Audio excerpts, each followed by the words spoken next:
کے مطابق تو ساری کائنات اللہ کی عبادت اور نماز میں مشغول ہے، لیکن اے انسانوں تم ان کی تسبیح اور ان کی نماز کو نہیں جانتے۔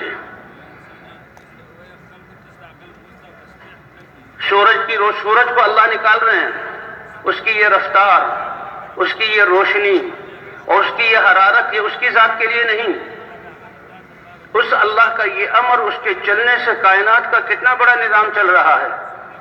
حضرت امام شافعی ایک شعر میں فرماتے ہیں کہ اگر یہ سورج دوپہر کو جب بیچ میں کھڑا ہوتا ہے رک جائے تو اس کی گرمی سے ساری کائنات جل کر خاک ہو جائے۔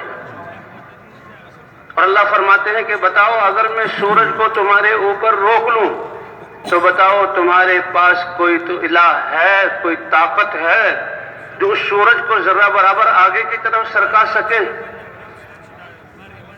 اور یہ سورج جب غروب ہوتا ہے پھر اللہ نکالتے ہیں تو یہ غروب ہونا اور یہ نکلنا اللہ کے امر سے ہے، اور اگر غروب کر کے میں روک لوں تو ساری کائنات منجمد ہو کر ہلاک ہو جائے۔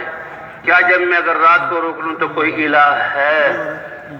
اور وہ اللہ ہے جو اس سورج کو نکالتا ہے، اس کی یہ رفتار اور اس کا یہ چلنا، اس کی یہ روشنی اور اس میں یہ حرارت، اس سے ساری کائنات کو فائدہ ہو رہا ہے، اور اللہ اس فائدہ پہنچانے میں سورج کے محتاج نہیں ہے۔ اللہ نے ہی اس کو روشنی دی، اللہ ہی اپنے حکم سے چلا رہا ہے، اللہ ہی نے اس میں حرارت رکھی، اور اللہ ان سارے فائدے پہنچانے میں سورج کا محتاج نہیں۔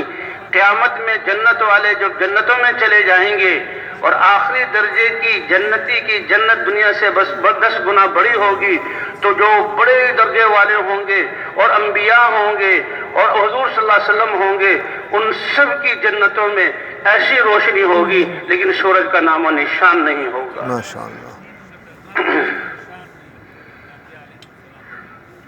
تو اللہ کا امر یہ کائنات کی بقا کے لیے ہے۔ اسی طرح اللہ نے سب سے زیادہ عظمت اور شرافت اور عزت اور سب سے بڑا حکم اپنی عبادت کا یہ انسان کو دیا۔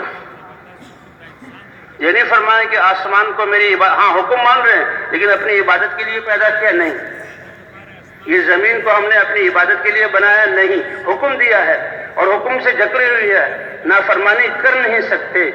لیکن کیا عظمت ہے اے انسان تیری کہ 7 ارب انسان ابھی زمین کی گود پر ہیں، اور زمین کے کتنے صحرا اور کتنے جنگلات اور یہ کتنے جو ہیں کتنے میدان اور کتنے زمینیں خالی ہیں، اور تم 7 ارب انسان، اور کیسے تمہاری ضروریات پوری ہو رہی ہیں، پوری کرنے والے اللہ ہیں۔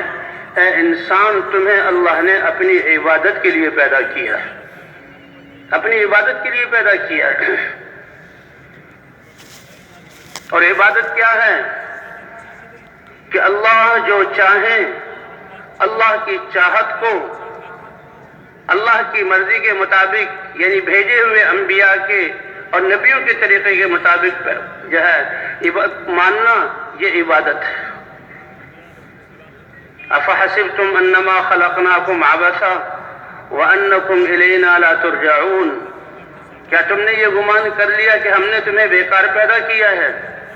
یہ ساری کائنات تمہاری خدمت میں لگائی، اور کس عظمت کے ساتھ، عزت کے ساتھ، کتنی صلاحیتیں دے کر اور کس عقل سے نواز کر کائنات کا مخدوم بنایا، اور تم یہ سمجھو کہ دنیا میں تو ہم پیٹ پالنے کے لیے اور اپنی اگلی نسل کو چلانے کے لیے اور رہنے کے لیے، گھر بنانے کے لیے اس لیے پیدا ہوئے ہیں، یہ بیکار مقصد، کیا تم نے یہ گمان کر لیا؟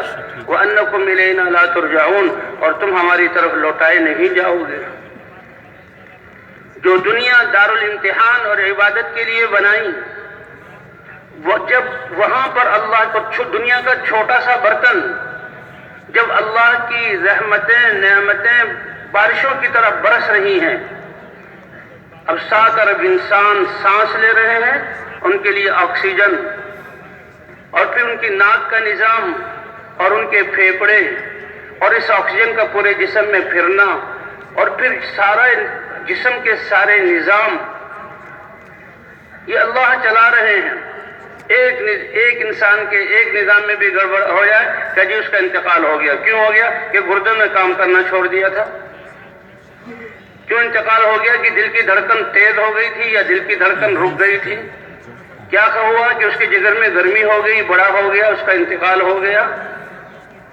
یہ خون چلتے ہوئے کوئی اس کا ٹکڑا دماغ کی رگ میں رک گیا. کیا ہوا؟ کہ یہ بادشاہ اور یہ رنگ میں دوسروں کو گرانے والا اور یہ کہنے والا میرے جیسا کون ہے، آج اس کو فالج ہوا ہے اور ہایا ہے کر رہا ہے اور ڈاکٹروں نے اس کو باندھا ہوا ہے اور وینٹیلیٹر پہ اس کو دیا ہوا ہے اور پائپ کے ذریعے غذا اور اس کی گندگی کو بھی پائپ کے ذریعے نکالا جا رہا ہے. یہ ہے انسان کی حقیقت.